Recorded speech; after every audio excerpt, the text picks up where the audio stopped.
Hello दोस्तों, स्वागत है आपका हमारे चैनल कोइंदर भी है। तो आज हम पढ़ेंगे कक्षा 6 का महान व्यक्ति। तो इसका हम पढ़ेंगे पाठ 13। इसमें दिया है अल्लाह उदल। ये कहानी का नाम है अल्लाह उदल। इसका हम सभी कहानी को पढ़ेंगे और सभी प्रश्न उत्तर भी देखेंगे। तो चलिए कहानी पढ़ते हैं। दिया हमारा भारत भूमि का गौरवशाली अतीत रहा है। उत्कृष्ट राष्ट्र प्रेम हमारे देश के वीर सपूतों का आभूषण रहा है। इसमें कहना चाहता है जो भारत भूमि है यानी जो भारत की धरती है वो गौरवशाली अतीत रहा है। यानी अतीत यानी जो पिछले जो बीत चुका है वही अतीत को बोलते हैं उन्हें। उत्कट राष्ट्र प्रेम हमारे देश के वीर सपूतों का आभूषण रहा है। भारतीय भूमि की रक्षा के लिए भारत वीरों ने आत्म बलिदान को ही अपना मूल मंत्र माना था।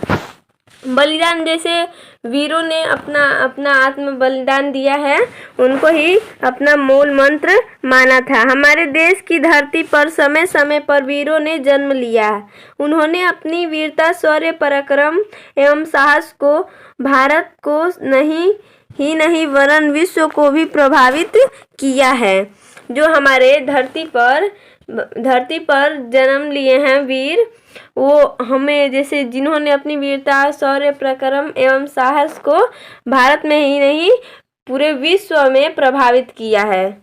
चलिए आगे देखते हैं हम। आगे देखिए क्या दिया हमारा।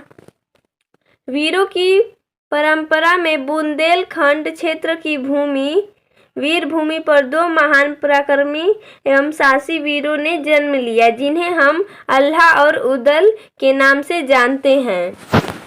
जो वीरों की जो होती है परंपरा में बुंदेलखंड क्षेत्र, कोई बुंदेलखंड क्षेत्र है, वहीं पर दो वीर महान पराक्रमी एवं साहसी जो वीर थे वो जन्म लिए थे। कहाँ पर? बुंदेलखंड क्षेत्र में, जिन्हें हम अल्लाह और उदल के नाम से जानते हैं। वास्तव में इन दोनों महावीरों का चरित्र वीरत्व की मनोरम गाथा है जिसमें उत्साह और गौरव की मर्यादा का जीवंत रूप दृष्टिगोचर होता है। अल्लाह और उदल सगे भाई थे। इनके पिता का नाम देशराज सिंह एवं माता का नाम देवल था। देशराज और वस्त्रराज सहोदर थे। माधवगढ़ की लड़ाई में माधवगढ़ के राजा कालिंगराय ने छल का सहारा लिया और रात्रि में धोखे से देशराज और वस्त्रराज को बंदी बना लिया और उनकी नृशंस हत्या करा दी। वो जो थे कालिंगराय, वो जो माधवगढ़ के जो लड़ाई में जो माधवगढ़ के राजा थे कालिंगराय, वो देशराज और वस्त्रराज को बंदी बनाकर उनकी निहंस हत्या करा दी। अल्लाह और उदल के पिता के युद्ध में मारे जाने के बाद महोबा के चंदेल शासक परमाल के महल में उनकी रानी मल्हाना द्वारा अल्लाह और उदल का पालन पोषण किया गया। रानी मल्हाना ने इन दोनों बालकों को अपनी संतान के समान ही प्यार और स्नेह प्रदान करते हुए इनका पालन पोषण किया। समय के साथ दोनों बालक किशोरावस्था की दहलीज पर आते आते बर्छी, बाण, कृपाण एवं घुड़सवारी की कला में दक्ष हो गए। यानी कि देखिए, जो अल्लाह और उदल के पिता जब युद्ध में मारे गए तब चंदेल शासक परमाल के महल में उनकी रानी मल्हाना थी जो अल्लाह और उदल का पालन पोषण किया। और रानी जो मल्हाना थी इन दोनों बालकों को अपनी पुत्र के समान प्यार और स्नेह प्रदान करती थी। इनका पालन पोषण किया। जो रानी मल्हाना थी वो इन दोनों का पालन पोषण किए और इनको समय के साथ ये दोनों किशोरावस्था की दहलीज पर आते आते बर्छी, बाण, कृपाण एवं घुड़सवारी कला में दक्ष हो गए। यानी कि सब कुछ सीख कर दक्ष हो गए। एक दिन उदल ने अपने बड़े भाई अल्लाह से शिकार पर चलने की जिद की। अल्लाह और उदल अपने अन्य साथियों के साथ शिकार पर गए। जो अल्लाह था वो बड़ा भाई था और उदल छोटा भाई था। तो उदल ने एक दिन अपने बड़े भाई अल्लाह से शिकार पर जाने के लिए जिद की। तो अल्लाह और उदल अपने अन्य साथियों के साथ शिकार पर गए। एक दिन जंगल में घूमने के बाद कोई शिकार नहीं मिला। संध्या के समय अल्लाह ने उदल को महल लौट चलने का कहा, किंतु दृढ़ निश्चयी उद्दल ने कहा कि भैया बिना लक्ष्य भेद के वापस चलना वीरता का अपमान है, अतः मैं शिकार करके ही लौटूंगा। कर इसमें अल्लाह उदल अपने साथियों को लेकर गए जंगल में शिकार करने के लिए। तो कर इसमें संध्या के समय मतलब शाम के समय अल्लाह ने उदल को महल लौटने के लिए कहा, क्योंकि कोई शिकार नहीं मिल रहा था तो अल्लाह ने उदल को महल लौटने के लिए कहा।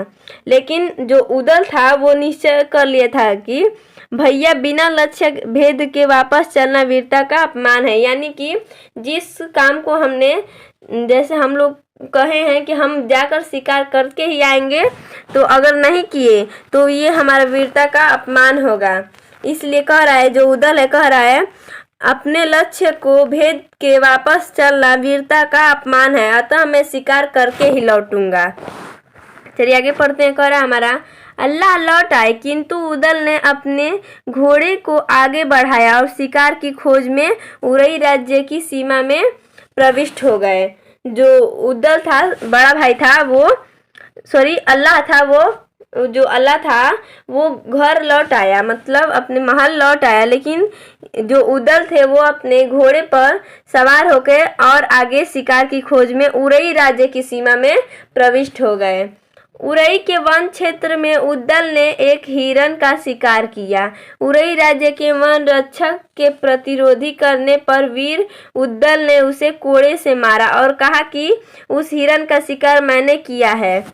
देखिए, जो उरई राज्य के वन रक्षक यानी कि जो वनों का रक्षा करते हैं वो के प्रतिरोधी करने पर वीर उदल ने उन्हें कोड़े से मारा और कहा कि उस हिरण का शिकार मैंने किया है, मुझे उसे ले जाने से कोई नहीं रोक सकता।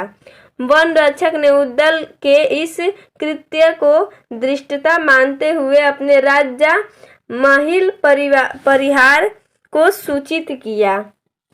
राजा महिल ने शिकारी उदल को दंड देने के लिए अपने पुत्र अभय सिंह को भेजा। अभय एवं उदल में द्वंद्व युद्ध हुआ।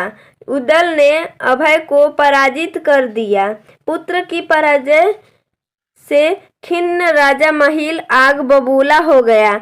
उन्होंने उदल के पालक महोबा के शाहक चंदेल राजा परमाल से उदल की धृष्टता की शिकायत करते हुए व्यंग्य किया कि यदि आपका चाकर उदल इतना बड़ा योद्धा है तो अपने पिता के हथियारों से बदला क्यों नहीं ले लेता। चलिए आगे पढ़ते हैं। दिया हमारा संयोगवश इसी समय उदल दरबार में आ गए और पिता की हत्या की बात उनके कानों को वेध गई। आक्रोशित उदल ने अपनी माता देवल के पास जाकर पिता की हत्या के विषय में जानकारी चाहिए। यद्यपि माता ने अपने पुत्र को युद्ध की ज्वाला से बचाने के लिए पिता की बीमारी के विषय में बताया, किंतु उदल अभी भी अशांत थे। क्रुद्ध होकर उन्होंने अपनी माता से पुनः पिता के हत्यारे के विषय में जानना चाहा।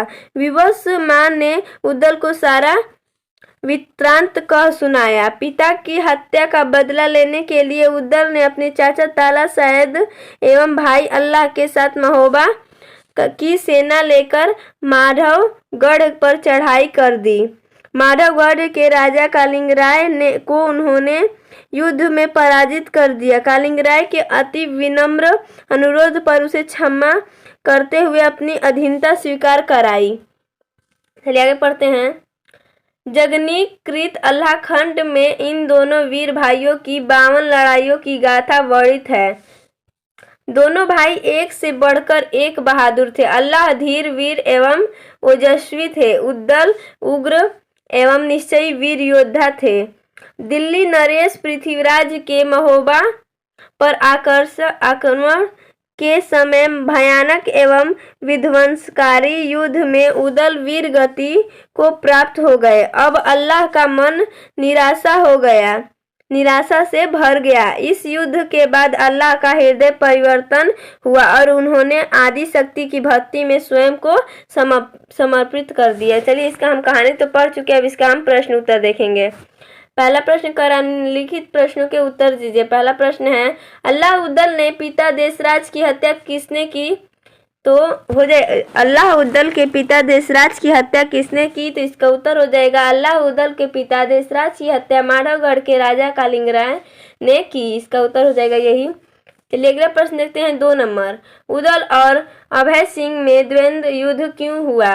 इसका उत्तर हो जाएगा उदल द्वारा राजा माहिल के राज्य की सीमा के भीतर घुसकर हीरा का शिकार करने के कारण राजा माहिल के पुत्र अभय सिंह के साथ उदल का द्वंद्व युद्ध हुआ। चलिए अगला प्रश्न देखते हैं 3 नंबर। कह रहा है इसमें उदल को कैसे पता चला कि उसके पिता की हत्या हुई है? तो उसका उत्तर हो जाएगा राजा महिल के पुत्र अभय सिंह के द्वंद्व युद्ध में उदल द्वारा पराजित होने के बाद राजा महिल आग बबूला हो गए। उन्होंने उदल के संरक्षक महोबा के शासक परमाल से उदल की धृष्टता की शिकायत करते हुए व्यंग्य किया कि यदि उदल इतना बड़ा योद्धा है तो अपने पिता के हत्यारे से बदला क्यों नहीं लेता। तब उदल को पता चला कि उसके पिता की हत्या हुई थी। चलिए अगला प्रश्न देखते हैं 4 नंबर।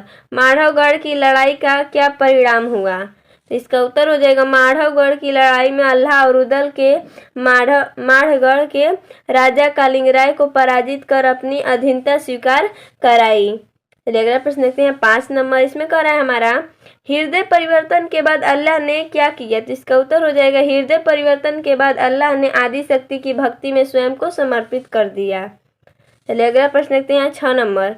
इसमें कह रहा है अल्लाह उदल की वीरता को अपने शब्दों में लिखिए। तो उत्तर हो जाएगा अल्लाह और उदल दोनों भाई एक से बढ़कर एक बहादुर थे। अल्लाह वीर धीर एवं ओजस्वी थे। उदल उग्र एवं दृढ़ निश्चयी वीर योद्धा थे।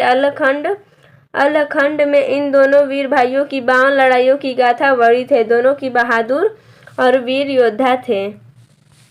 चलिए देखिए इसमें जो हमारा प्रश्न उत्तर था और कहानी भी हमने पढ़ा और इसका सभी प्रश्न उत्तर भी देखा। तो धन्यवाद।